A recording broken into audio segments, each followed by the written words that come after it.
If you want to quit nicotine and all you do is start and stop, I'm afraid you're missing one point. And no, it's not willpower or reading Alan Carr. It's about understanding a whole journey and what expects to us. So let's break down everything together so you can understand it better. So let's start with what is an addiction. Well, addictions doesn't exist. It's a non-existent thing, but alongside it, basically we do the certain habit for a long time, it makes into existence. Why? Because our belief system. And this belief system forms in emotional and logical ways. Since our limbic system is much more dominant, we think much more emotionally. And observe your first cigarette.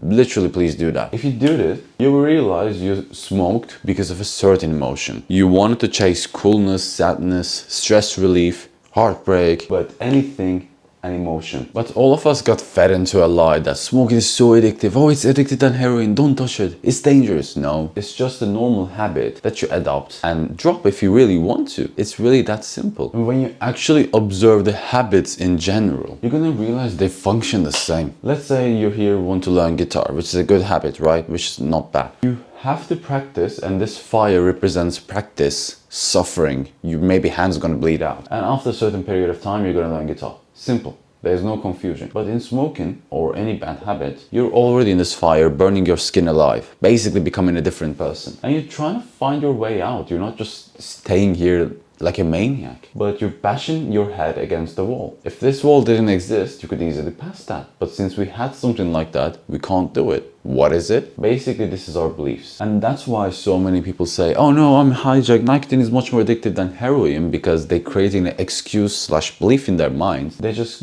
can't see the truth, which is pretty normal. If you're consuming something a lot, you can't see the truth beneath it. That's why you're a consumer of it.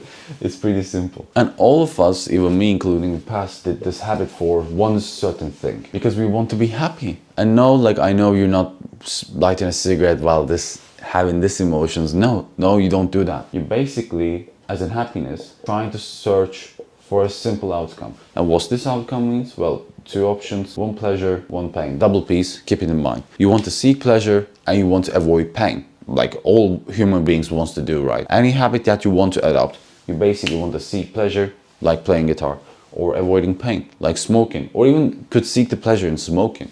Let's say you're a social smoker. You're technically seeking the pleasure out of social environments, or you're stressed. So you're avoiding pain, and the pain of avoidance will lead to pleasure again. Could you see the cycle better now? Could you actually see what's going on in our minds? It's not the nicotine.